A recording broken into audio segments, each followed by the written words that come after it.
dérogatoire. Et nous voulons mettre les choses en place.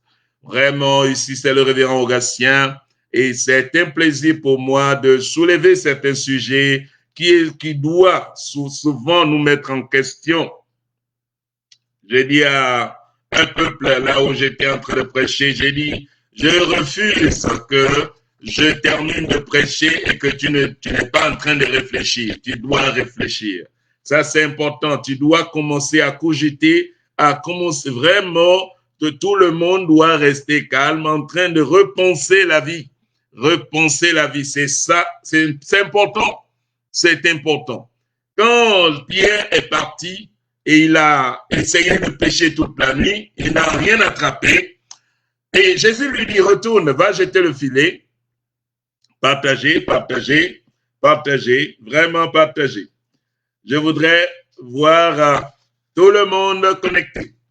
Jésus a dit à Pierre, va et jette ton filet. Et qu'est-ce qui s'est passé? Il s'est passé que Pierre a dit que toute la nuit, j'ai pêché, toute la nuit.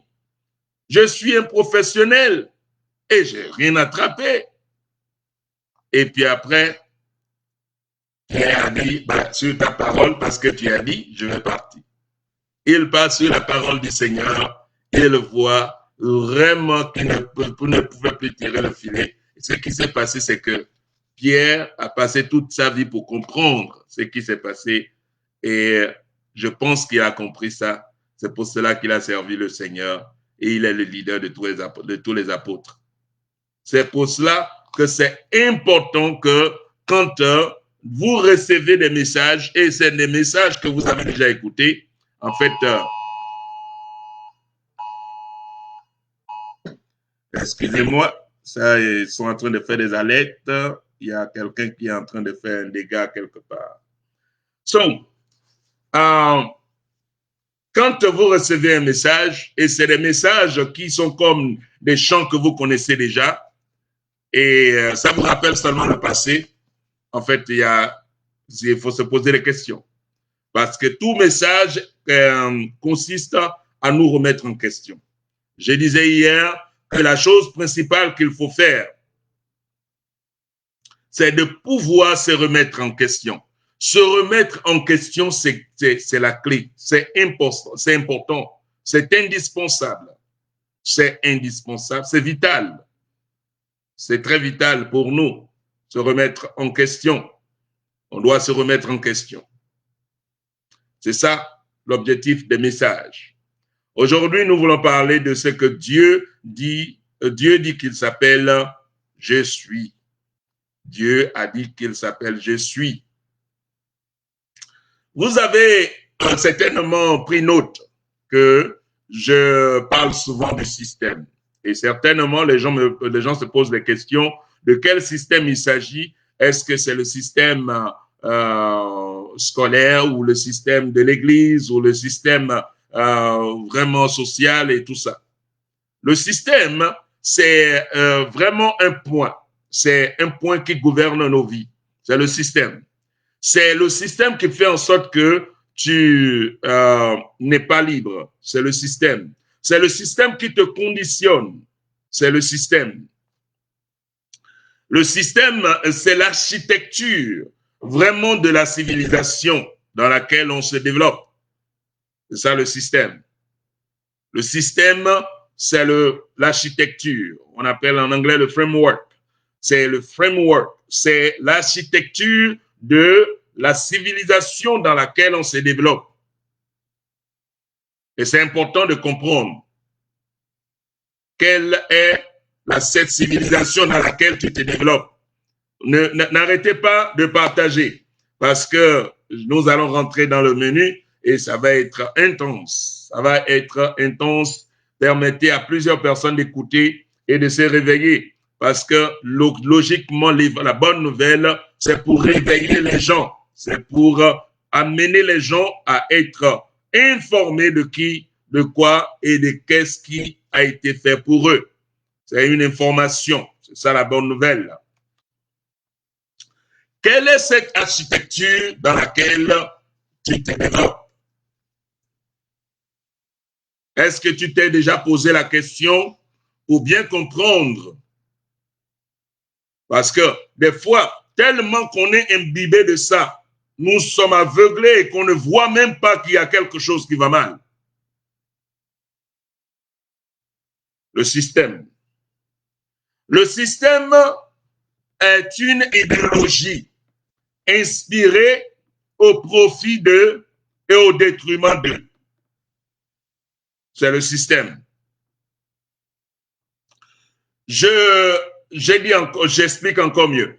Le système, c'est en fait des penseurs qui en fait amènent l'idée vers ceux-là qui sont des responsables de la société. Bon, responsables parce que le peuple leur fait plus confiance. Il dit, bon, vous dirigez et puis nous allons vous suivre. Donc, c'est ça au commencement. Et puis, les responsables de la société ont trouvé un penseur qui a décrit une idéologie de fonctionnement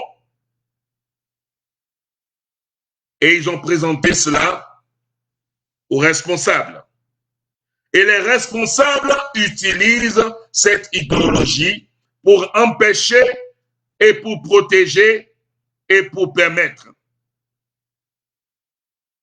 L'idéologie est instituée pour empêcher, pour protéger et pour permettre. C'est l'idéologie du concept américain, c'est que ça empêche les mauvaises personnes, c'est-à-dire les terroristes et tous les autres, quand bien même que on peut encore discuter à ce niveau-là, d'attaquer le pays et pour protéger l'intérêt social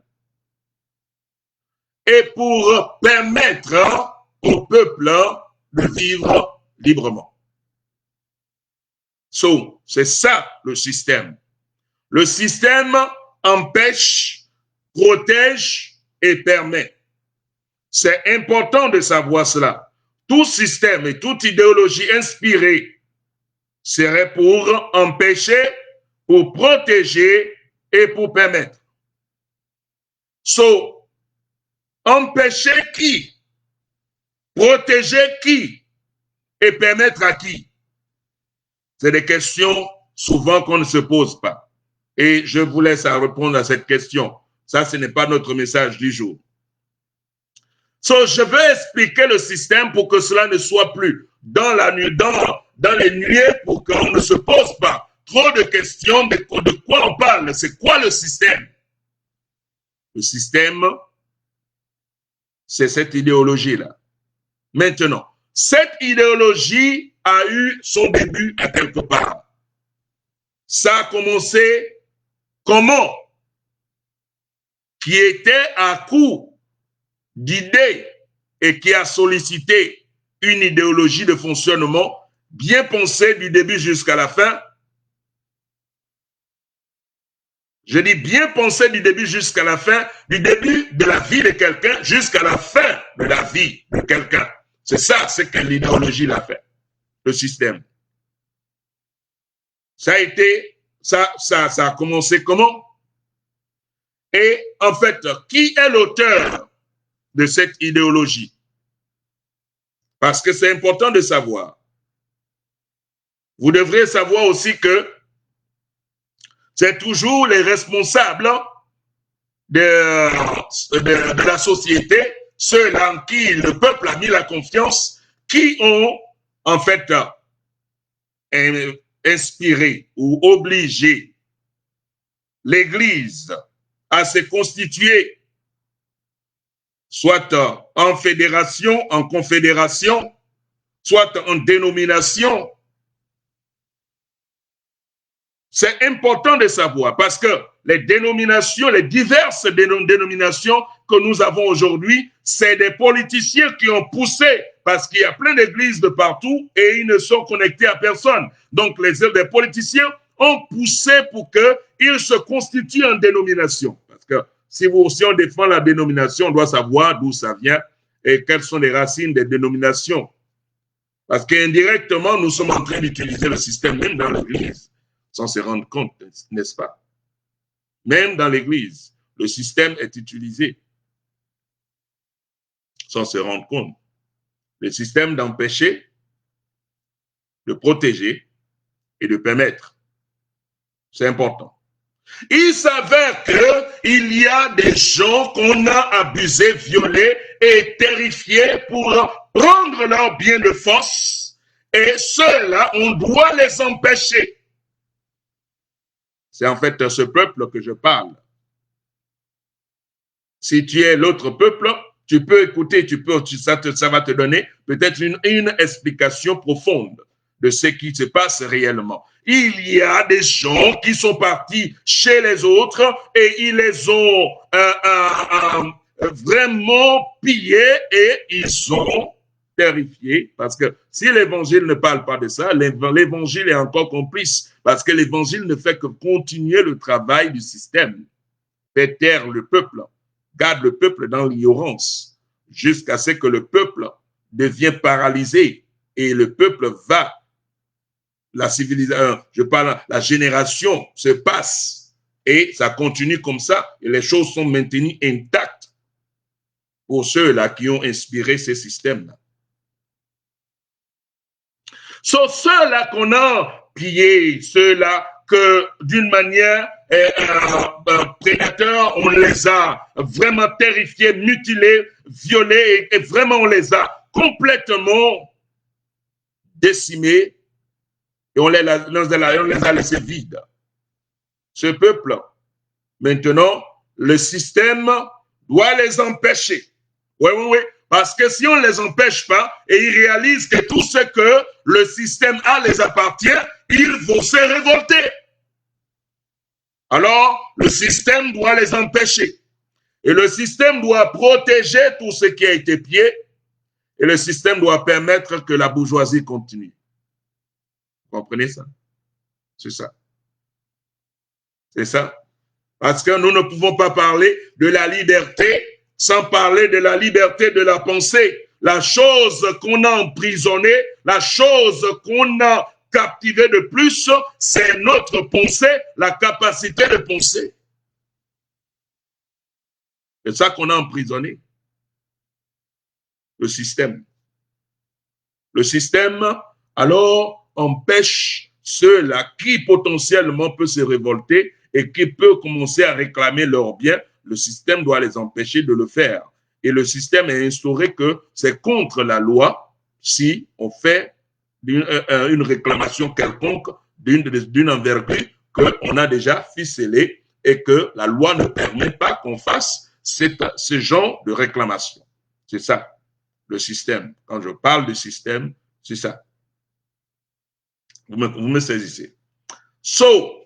Le système continue et il fait la promotion de ceux-là qui sont les auteurs de cette civilisation.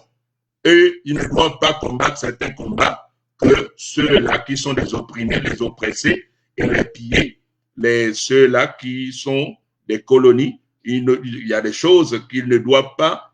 Les auteurs du système ne doivent pas rencontrer le même problème que eux. Et nous voyons ça à l'œil nu. Et on se pose des questions. Qu'est-ce qui ne va pas? Voilà ce qui ne va pas. Il y a un système. Il y a un système.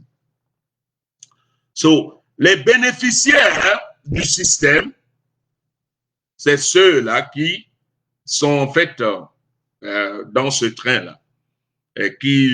Il y a des nouveaux, des novices qui ont regagné le système et qui ont aussi défendent le système. Ils viennent avec le nom que nous sommes des minorités, des désavantageux, et puis et tout, et vraiment donnez-nous nos droits. Et puis après, on leur donne leurs droits, paf, ils se cassent, ils se démarquent de ces opprimés qu'on a toujours pillés. La même chose est arrivée avec les Juifs. Les Juifs ont utilisé les Noirs pour avoir leur crédibilité et leur considération internationale. Dès qu'ils ont leur considération internationale, à l'écart, ils se mettent à part et ils ne sont plus les opprimés. et c'est terminé, les Noirs restent toujours des opprimés. Les Noirs restent toujours des opprimés. Parce que si je veux prêcher l'évangile, il faut que je dise toute la vérité. Si je ne peux pas dire toute la vérité, tant mieux que je me taise. Vous comprenez ce que je veux dire? Alors, ils ont utilisé les Noirs et puis après, dès qu'ils ont terminé, ils se sont écartés. Alors, ça reste les Noirs et les Spanish.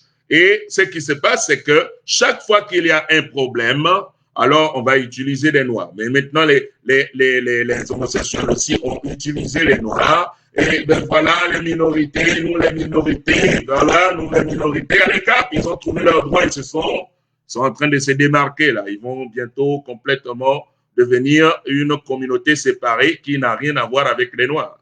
Et chaque fois que cette communauté est exploitée, utilisée, et quand les gens arrivent, ils se démarquent. Et le vrai problème qui se pose dans la communauté, c'est que la communauté ne sait pas qu'il y a un système.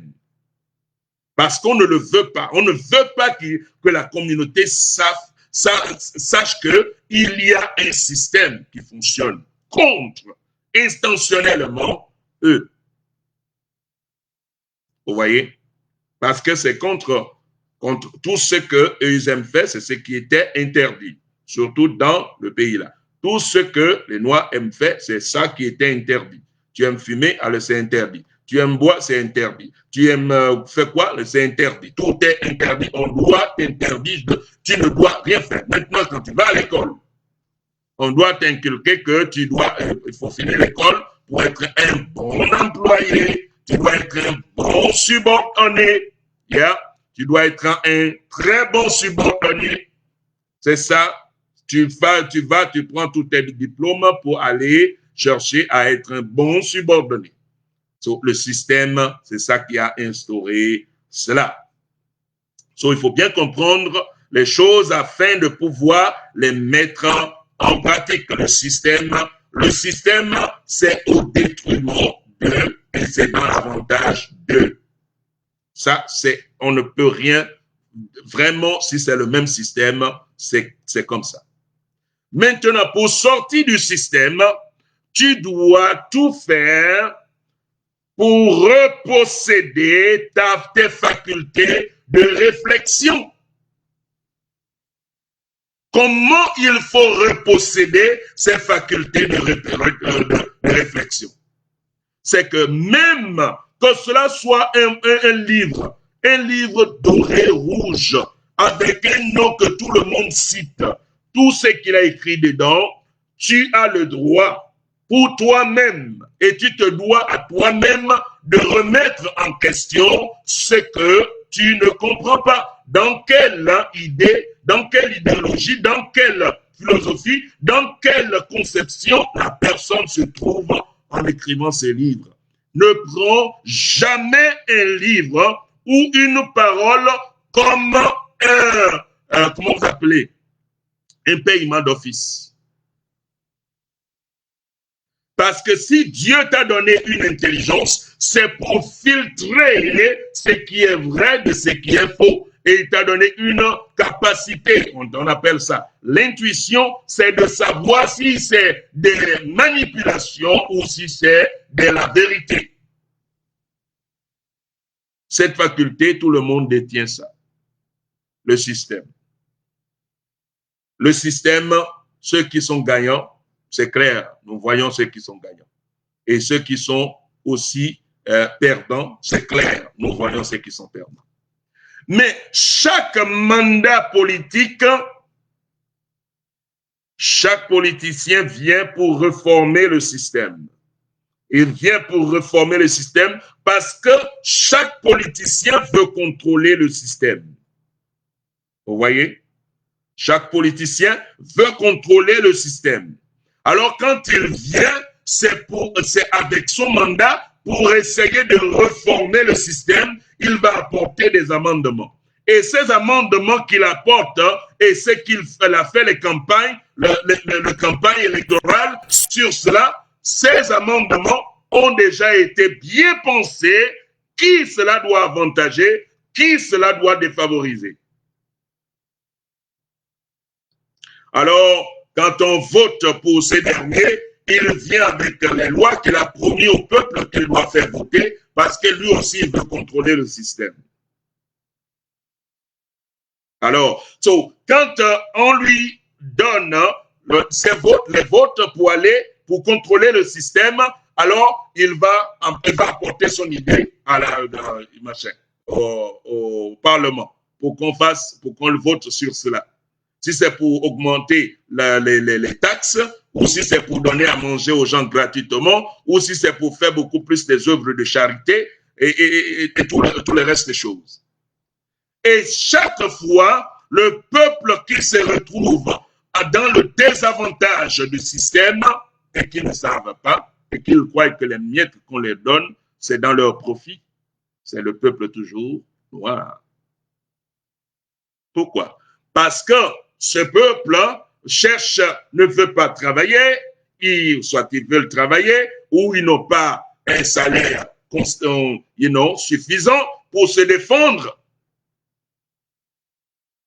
Alors, ce peuple se retrouve, on lui donne l'argent cadeau, on lui donne l'hôpital cadeau, voilà. La maison cadeau. Tu vas aller travailler comment? Tu vas changer ton histoire comment? Même ici aux États-Unis, il y a une fille là, très dangereuse. Elle dit que les gens ont le droit de ne pas travailler s'ils ne veulent pas travailler. Et c'est ça qu'elle croit.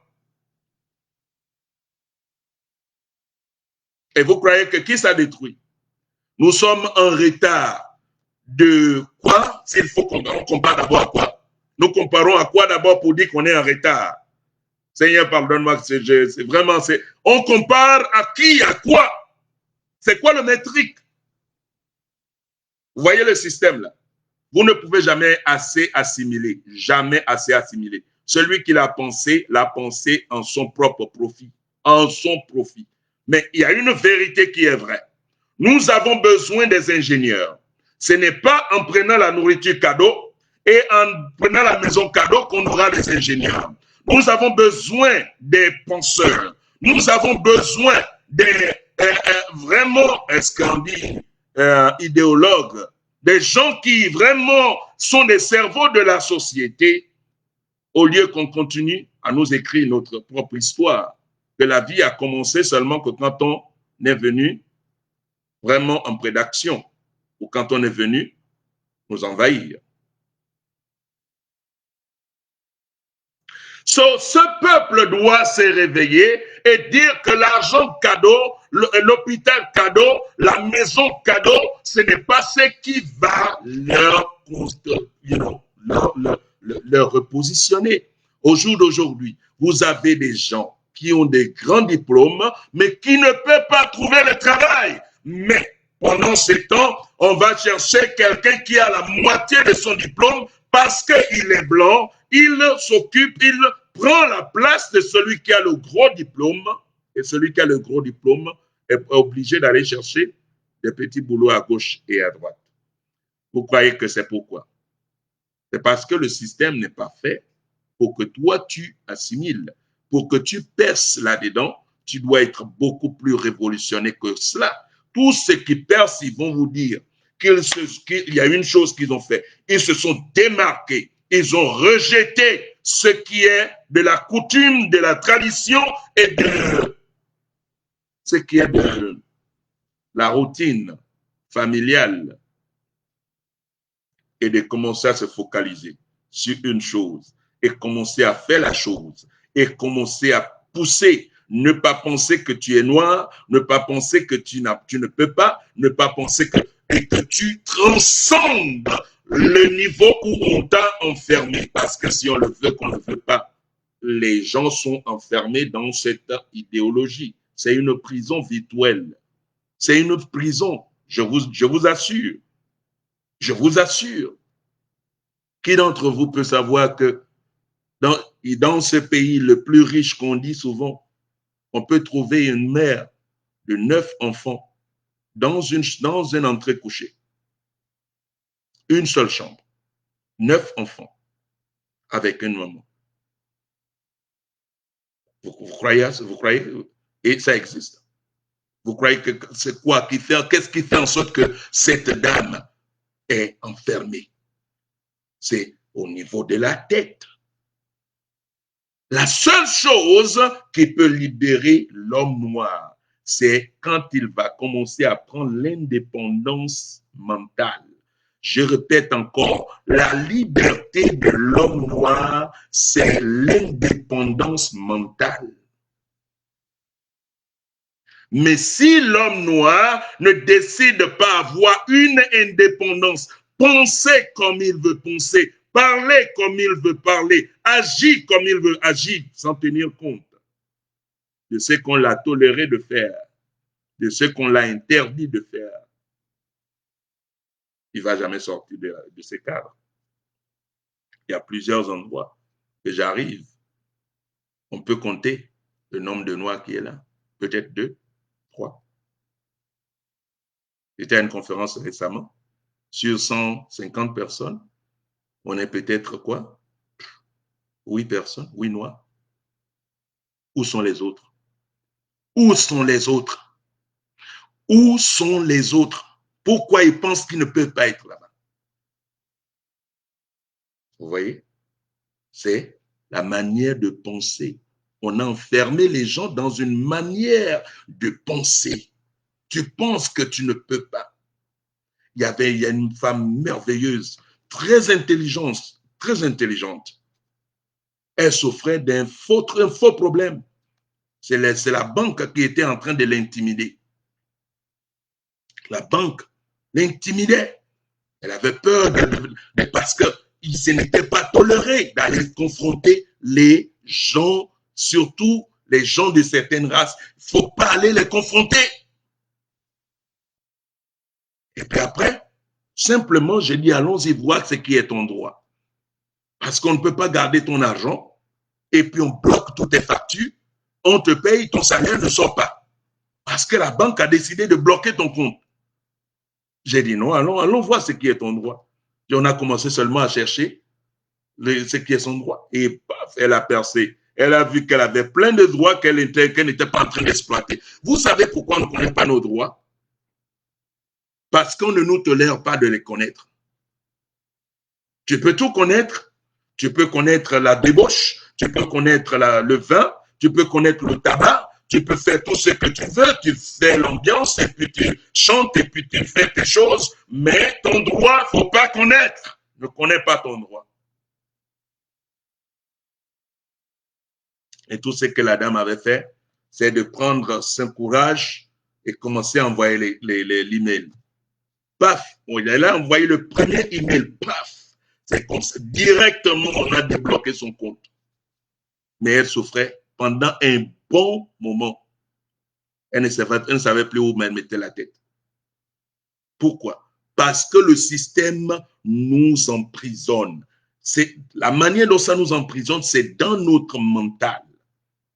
On pense beaucoup plus de ce qu'il ne faut pas faire, ce qui est interdit, ce qui est grave de faire, c'est vraiment il ne faut pas, il ne faut pas. On pense beaucoup plus aux interdits que ce qui est permis. La liberté de l'homme noir doit provenir de l'indépendance mentale, la liberté de penser et la liberté de remettre en question ce qu'on t'a dit que c'est interdit à l'école primaire. Tu n'as jamais posé des questions sur ça. Tu n'as jamais posé des questions sur ça. On t'a dit seulement que c'est interdit, tu as dit oui, c'est interdit. Non, ce n'est pas seulement oui. Tu dois savoir pourquoi c'est interdit. Il faut que tu ailles vérifier pourquoi c'est interdit. Au cours secondaire, on t'a dit que c'est interdit. Est-ce que tu as vérifié? Tu as la liberté. Je te donne la liberté par l'onction qui m'est investie. Je te dis, tu es libre de remettre en question ce qu'on t'a dit que ce n'est pas toléré, que ce n'est pas permis. Remets en question. Va vérifier pourquoi ce n'est pas permis. Tu verras que c'est rien du tout. Rien du tout. Savez-vous que quand on dit que vous êtes obligé, ne fût-ce qu'aussi aux États-Unis, à faire le truc qu'ils sont en train de faire les campagnes, là, que si tu ne fais pas, on va t'en renvoyer du travail. Est-ce que tu sais que dans ton église peut te faire une lettre d'exemption et dire que toi, tu es exempté de toute obligation par cause de ta foi. Et la loi doit respecter. Je vous dis, même les hommes de Dieu, même, ils ne savent pas. Ils ne savent pas. Parce qu'il y a la liberté de culte. Si dans ton pays, il y a la liberté de culte, alors il y a l'exemption de ta foi. Il y a une exemption. Tu dois être exempté que, voilà, je suis une personne religieuse, alors votre chose n'est pas impliquée. You know? Vous avez déjà entendu les sœurs et les prêtres sont en train de se plaindre parce qu'ils ont une exemption. Vous les avez déjà entendu parler? Parce que tout ce qu'on fait là, cela n'est pas appliqué sur eux. Ils ont une exemption. Demandez les lettres d'exemption, on va vous donner pour que vous gardiez vos... C'est tout simplement ce qu'il vous faut. C'est votre droit d'être exempté à cause de votre foi. Vous savez ça? Vous savez ça? C'est votre droit d'être exempté à cause de votre foi. So, personne n'a le droit de vous renvoyer du travail parce que vous êtes constitutionnellement protégé. La Constitution vous protège à cause de votre religion. So, tous les tapages là et les paniques, c'est l'ignorance parce qu'on nous a emprisonnés dans notre mental. Ok, maintenant tu es parti à l'université. On dit que c'est les enfants des avocats qui deviennent seulement les avocats ou les enfants des docteurs qui deviennent des docteurs. Est-ce que tu t'es posé la question pourquoi c'est comme ça? Et dit que ça partie de toi, ça doit être différent. Je ne serai pas seulement infirmière, je ne serai pas seulement aide, comment vous appelez, aide avocat. Je veux être avocat et je veux être docteur. OK? Alors, je n'ai pas besoin d'être l'enfant de quelqu'un. Le système, c'est ça. Il garde ces principes-là. Et ça perpétue cela. Et à chaque mandat, chaque politicien vient pour reformer, déformer et ajuster à sa manière. Au jour d'aujourd'hui, vous ne pouvez pas avoir des jeunes dans certains territoires français d'aller travailler. Pourquoi? Parce qu'ils ont l'argent gratuit. Ils ont la maison ou je ne sais pas encore quoi d'autre. La santé, leur facture de santé est déjà payée. Et si toi tu travailles, on va te donner les taxes, les autres taxes, 25 €. Et les 25 €, c'est pour payer pour celui qui a refusé de travailler là. Vous voyez? So, qui contrôle? C'est au détriment de qui? Et c'est dans l'avantage de qui? C'est pour cela que quand vous avez des élections présidentielles, vous devriez savoir que vous êtes en train de faire une transition de civilisation, vous êtes en train de faire un changement de contrôleur d'idéologie et de civilisation.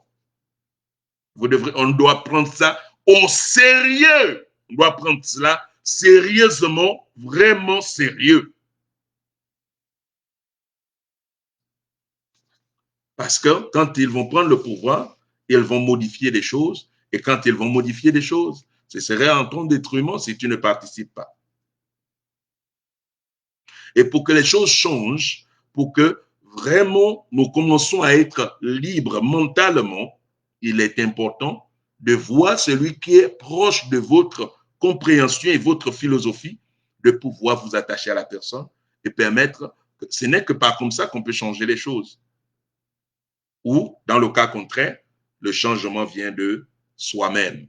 Tu décides de changer et personne ne peut t'imposer aucune loi ou aucun règlement qui, en fait, ne doit gouverner ta vie. Parce que c'est le gérant de ta vie, c'est toi-même. C'est toi-même. On va lire dans Exode chapitre 3, le verset 14. La Bible dit ceci. Dieu dit à Moïse, je suis celui qui suis. Et il ajoute, c'est ainsi que tu répondras aux enfants d'Israël, celui qui s'appelle je suis.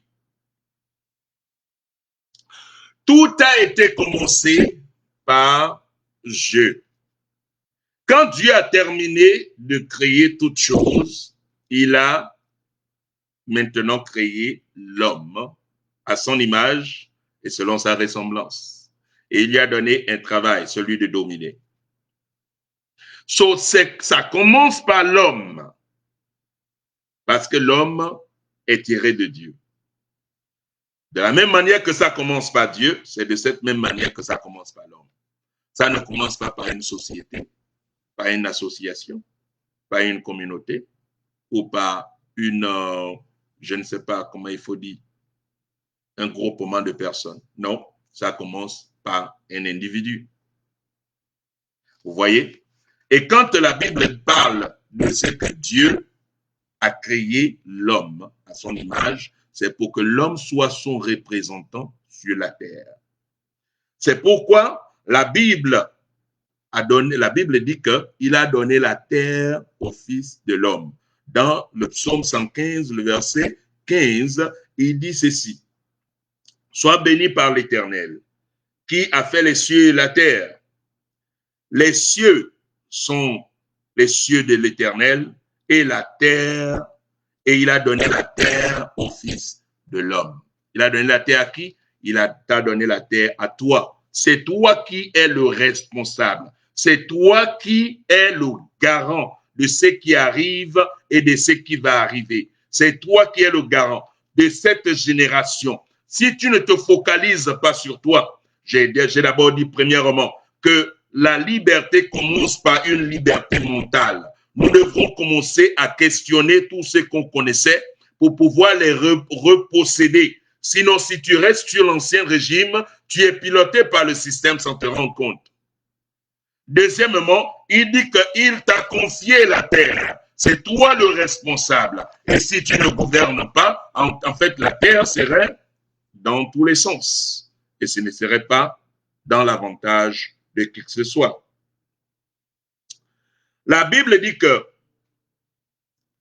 le sang des humains, de ceux-là qui t'entourent, te seront demandés. Pourquoi? Parce que c'est à toi que Dieu a donné la responsabilité de pouvoir vraiment veiller sur ton entourage. Dans Ézéchiel chapitre 3, le verset 17, il dit que c'est toi. Il dit, c'est toi qu'il va demander, 17 et 18, c'est à toi qu'il va demander le sang de ce peuple, parce que c'est toi qu'il a demandé d'aller leur parler. Alors, il faut que tu te focalises sur ton indépendance mentale. L'indépendance mentale est cruciale. Je vous assure, si vous ne pensez pas à l'indépendance mentale, je vous assure, vous allez vivre une vie que vous n'aurez jamais vécue. Et c'est ça, c'est un danger. C'est vraiment la chose la plus triste. Alors, il a envoyé son fils afin que tu aies la vie et cette vie soit en abondance. Pourquoi il a envoyé son fils? À cause de toi, à cause de l'individu qui est toi. Chacun pour sa part. Chacun pour sa part. C'est à moi d'abord qu'il a envoyé son fils. Et quand moi, je me joins aux autres à qui il a aussi envoyé son fils, nous allons avoir un nous qui est beaucoup plus performant. L'indépendance mentale, c'est vraiment une capacité qui peut vraiment affranchir dans beaucoup de choses. L'évangile, c'est vraiment l'évangile qui affranchit. Mais on ne peut pas parler de ce qui affranchit si on ne parle pas de ce qui nous emprisonne. On a trop chassé les démons. Les démons n'ont rien à voir dans cette affaire. Les démons, ce sont des gens transformés. Ils se sont déjà transformés. On fait des jeûnes et des prières, des machins et tout ça, mais c'est rare de nous dire que vraiment nous sommes en prison. Nous sommes en prison. Il est mieux d'être en prison physique, hein, libre, que d'être libre en prison mentale.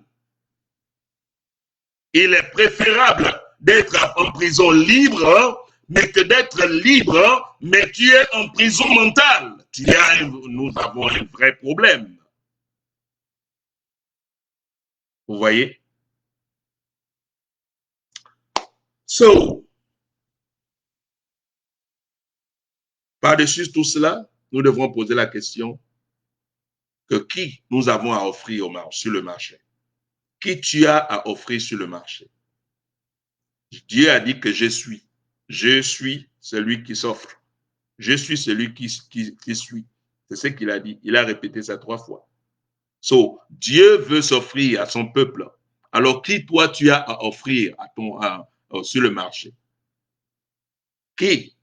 C'est ton jeu, c'est toi, le pronom personnel. Ça, c'est un choix personnel. C'est sur ce jeu-là qu'il faut travailler. Laisse tout ce qu'il y a, la confusion qu'il y a autour de toi. Qui tu veux donner en mariage? C'est jeu. Tu vois? Au lieu de commencer à parler, que diront-on? Qu'est-ce que les gens vont dire? Non, laisse ça, coupe ça. Focalise-toi ici. La liberté mentale et l'épanouissement personnel. Qui veut fonder une famille? C'est je. Qui veut fonder une famille? Qui a le désir de fonder une famille? Si ce n'est pas je, c'est toi. Qui veut faire les enfants? Qui veut être un bon père, une bonne mère? C'est je. C'est important et c'est vital pour nous. C'est toi. Ne te mets plus jamais dans ce qu'on a dit subordonné. Mets-toi en ordre et refuse d'être subordonné. Je te dis désolé. Et je te dis refuse d'être subordonné. Mets-toi en ordre. Mets-toi en règle. Mets-toi toi-même. Travaille sur toi-même. Lire beaucoup. Lire. Il faut lire. C'est ça qui te libère à penser. C'est dans la lecture. Beaucoup de secrets sont cachés dans les livres. Et que quand tu ne lis pas, il y a des gens qui sont sincères, qui sont venus réellement pour faire un travail, mais on les a jamais donné la voix, mais ils ont laissé les livres. Alors tu peux avoir accès à ces livres-là, qui peut te libérer. Il faut beaucoup lire. C'est là où la liberté de la pensée vient. La liberté de la pensée. Je vous dis, j'ai étudié les baptistes, les pentecôtistes, les méthodistes, j'ai étudié tous ces gens-là. Et j'ai trouvé une chose. En fait, prêcher la bonne nouvelle du royaume n'a rien à voir avec la dénomination. Ça a tout à voir avec toi. Le royaume, c'est toi. C'est toi que Dieu veut que le royaume t'appartient. Jésus dit, le royaume est au milieu de vous. Il est question de toi. Dieu dit, je suis. Alors, je m'offre à vous. Je suis celui qui s'offre. Alors, mets-toi dans la position de recevoir quelque chose de différent. Je voudrais clôturer sur ceci en disant, la pensée principale qu'il faut savoir, qu'il faut tirer de ceci, c'est que le système n'est pas forcément à notre profit. Si tu veux être un assimilé, tu vas devenir un bourgeois. Et quand vous voyez la vie des bourgeois, là, des bourgeois, ceux qui pratiquent la bourgeoisie, c'est aussi misérable que leurs idéologies. Oh, je peux bien ouvrir ma propre voiture, alors j'appelle quelqu'un pour venir ouvrir. Je regarde les gens d'une manière condescendante. et je suis là, je suis un super-homme, je suis né différent. C'est l'idéologie. C'est l'idéologie. Ceux qui jouent à la bourgeoisie, c'est l'idéologie. C'est l'idéologie. Si tu veux t'assimiler, c'est la première chose que tu vas devenir, c'est un bourgeois. Et un bourgeois, c'est un misérable. Un bourgeois, c'est quelqu'un qui a une estime de soi endommagée. Un bourgeois, un complexé, un bourgeois. Yeah. Yeah. Je vous dis, c'est la vérité. Hein? C'est la vérité. J'ai toutes les raisons pour jouer les bourgeois, mais vous n'allez pas trouver ça avec moi. Toutes les raisons sont de mes côtés pour jouer les bourgeois. Mais jamais, jamais, jamais. Je viens chez toi, peu importe là où se trouve ta maison, je viens. Nous allons passer des bons moments. Ne cherchez jamais à assimiler. Lisez beaucoup de livres et pensez que c'est vous que vous voulez, vous qui devrez être offrir. Vous voulez vous offrir à la société, alors travaillez sur vous. Et votre vie ne sera plus jamais pareille. Passez un excellent week-end et une excellente journée. On se retrouve encore lundi pour des choses merveilleuses. Des choses merveilleuses. Oh, je ne vais pas donner le titre ici aujourd'hui. On va se retrouver lundi et nous allons continuer dans notre marche avec le Seigneur. Que Dieu vous bénisse et je vous aime beaucoup. Merci encore, Madame Claudia et tous ceux qui ont participé. Vraiment, merci. Et la vérité, nous allons vraiment les morceler et l'envoyer dehors là-bas. C'est que c'est le système. On a passé au moins 30 minutes à expliquer le système. Parce que beaucoup de gens se posent des questions de quoi il parle. Le système, c'est quoi? Est-ce qu'il est contre les églises? Est-ce qu'il est contre ceci? Elle est contre cela? Non, non, je ne suis contre personne. Je suis seulement que mon peuple soit libre. C'est tout. Je suis pour que mon peuple soit libre. Je veux que mon peuple soit libre. Que mon peuple vive encore. Au nom de Jésus. Allez, passez une excellente journée. Bye bye.